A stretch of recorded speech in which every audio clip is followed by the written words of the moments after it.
बहुत लोग मुझसे पूछते हैं, मैं रोज मेडिटेशन करता हूँ, माइंड थोड़ा शांत होता है, पर कहीं कहीं लोग बोलते हैं कि उनकी कुंडलिनी जाग गई, उनकी लाइफ पूरी बदल गई।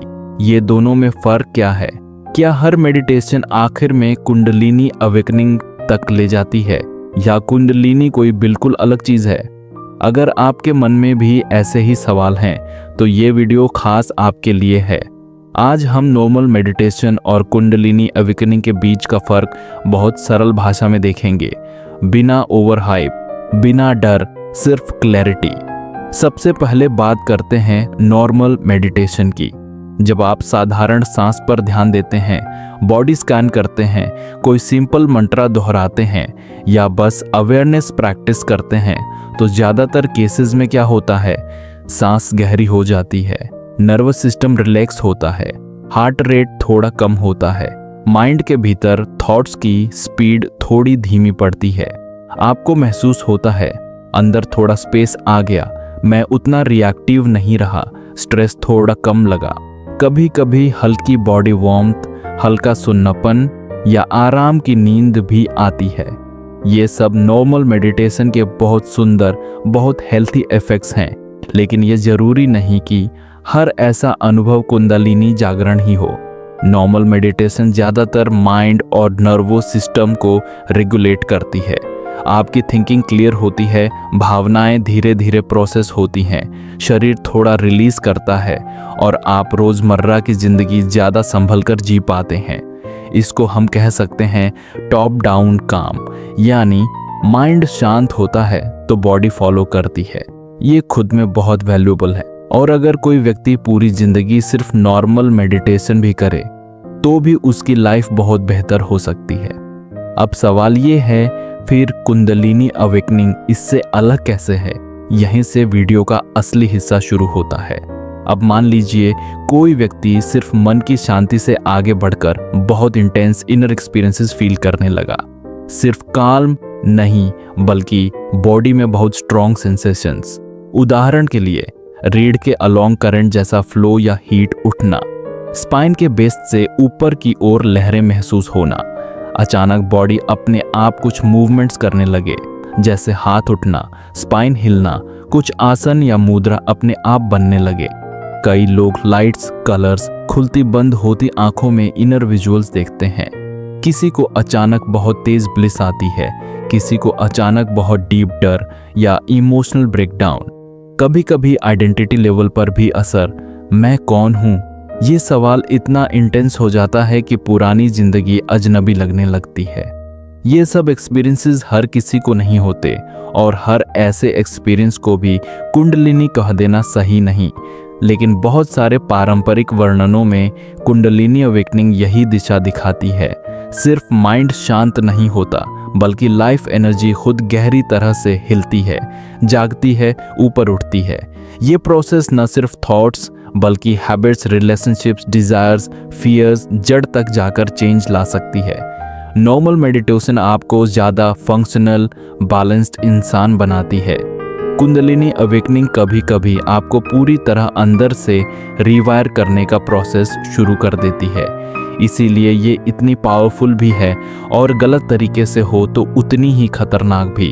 बहुत से लोग पूछते हैं, तो क्या हर मेडिटेशन आखिर में कुंडलिनी जगा देती है?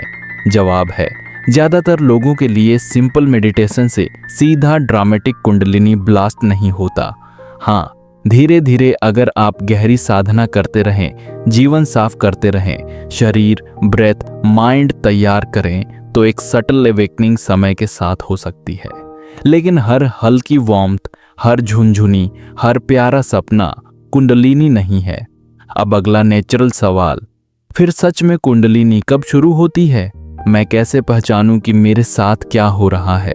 अब हम कुछ प्रैक्टिकल संकेत देखेंगे, और साथ में सेफ्टी भी। भाग 3, कब शुरू होती है? Plus self check plus CTA हायती हफायमीन। कुंडलिनी अवेकनिंग हर इंसान में अलग दिख सकती है, लेकिन कुछ पैटर्न्स काफ़ी कॉमन रिपोर्ट किए गए हैं। ध्यान रहे, ये कोई टेस्ट नहीं है, बस संकेत हैं जिन्हें बुद्धिमानी से ऑब्जर्व करना है। संकेत 1, स्पाइन बेस्ड एनर्जी एक्सपीरियंसेस, जब साधारण शांति से हटकर एनर्जी स्पेसिफिक तौर पर रीढ़ के अलोंग महसूस होने लगे, जैसे नीचे से ऊपर उठती हीट, झुनझुनी या लहर जैसी मूवमेंट, विशेषकर मेडिटेशन या प्रेयर के दौरान। संकेत 2, स्पॉन्टेनियस क्रियास। कभी कभी बॉडी अपने आप कुछ करने लगती है। सांस अपने आप बदलना, हाथ अपने आप मुद्रा में जाना, बॉडी हिलना, गर्दन घूमना, आंसू या हंसी अचानक आना। ये सब न तो आप जानबूझकर कर रहे हैं, न नाटक कर रहे हैं, बस एनर्जी एक तरह से प्यूरिफिकेशन और एडजस्टमेंट कर रही है। संकेत 3, लाइफ लेवल पर तेज बदलाव। कई लोग बताते हैं पुरानी आदतें अचानक असहनीय हो जाती हैं। कुछ रिलेशनशिप्स बहुत टॉक्सिक लगने लगते हैं। काम, करियर, जीवन की दिशा के बारे में गहरी बेचैनी या क्लैरिटी एक साथ आने लगती है। ये सब कभी कभी नॉर्मल मेडिटेशन से भी हो सकते हैं, लेकिन कुंडलिनी प्रोसेस में ये ज़्यादा तीव्र और अनअवॉइडेबल लगते हैं। कब चिंता करनी चाहिए? अगर आपके अनुभव इतने तेज हैं कि नींद लगातार टूट रही है, पैनिक, एंग्जाइटी या डर इतना बढ़ गया है कि डेली लाइफ संभालना मुश्किल हो रहा है, रियलिटी से डिस्कनेक्ट, हेलुसिनेशंस या खुद को या दूसरों को हार्म करने के विचार आ रहे हैं, तो फिर ये सिर्फ स्पिरिचुअल लेवल का मामला नहीं, सीधे मेंटल हेल्थ और सेफ्टी का मामला है। ऐसे समय में आपको दोनों दिशाओं से हेल्प लेनी चाहिए। एक तरफ grounding practices, simple meditation, nature, दिनचर्या। दूसरी तरफ जरूरत हो तो डॉक्टर, थेरेपिस्ट या ट्रस्टेड सपोर्ट सिस्टम। कुंडलिनी का नाम लेकर अपनी सफरिंग को रोमांटिसाइज करना या मदद से भागना बुद्धिमानी नहीं है। छोटा सेल्फ चेक, अब थोड़ी देर अपने आप से ईमानदारी से देखिए। आराम से बैठिए, एक गहरी सांस अंदर, धीरे से बाहर, और खुद से पूछिए, मेरी मेडिटेशन मुझे ओवरऑल ज़्यादा ग्राउंडेड, रिस्पॉन्सिबल और दयालु बना रही है या सिर्फ ज़्यादा कंफ्यूज्ड और अस्थिर?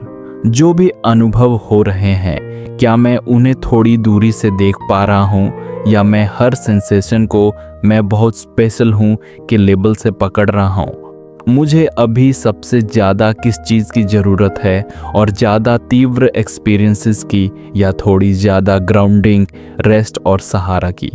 अगर आपका जवाब ग्राउंडिंग, स्टेबिलिटी और समझ की तरफ झुकता है, तो ये बहुत अच्छा संकेत है कि आपका अंदरूनी कंपास हेल्थी दिशा में है। अगर ये वीडियो आपको थोड़ा भी क्लैरिटी दे पाया तो इसे लाइक कीजिए और शेयर कीजिए उस दोस्त के साथ जो हर छोटी सेंसेशन को इंस्टेंट कुंडलिनी समझकर या तो डर रहा है या ओवर एक्साइटेड है। कमेंट में बस एक लाइन लिखिए, मैं क्लैरिटी, सेफ्टी और ग्राउंडेड साधना चुनती हूँ, ताकि आपका मन भी इस दिशा को याद रखे। और अगर आपने अभी तक नहीं देखा तो हमारी ये पूरी सीरीज जरूर देखिए। कुंडलिनी अवेकनिंग क्या है, साइंस, शास्त्र और रियल एक्सपीरियंसेस का सच। कुंडलिनी जागरण की 7 खतरनाक गलतियां। वार्निंग, कुंडलिनी के बाद ग्राउंडिंग कैसे करें, 7 प्रैक्टिकल डेली टूल्स। ये तीनों वीडियो मिलकर आपको सिर्फ एक्साइटमेंट नहीं, एक सेफ और जागरूक रास्ता देंगे। हम अगली वीडियो में किसी और गहरे सवाल पर बात करेंगे। तब तक सिंपल मेडिटेशन, ग्राउंडेड लाइफ और जेंटल क्यूरियोसिटी के साथ जुड़े रहिए। नमस्कार।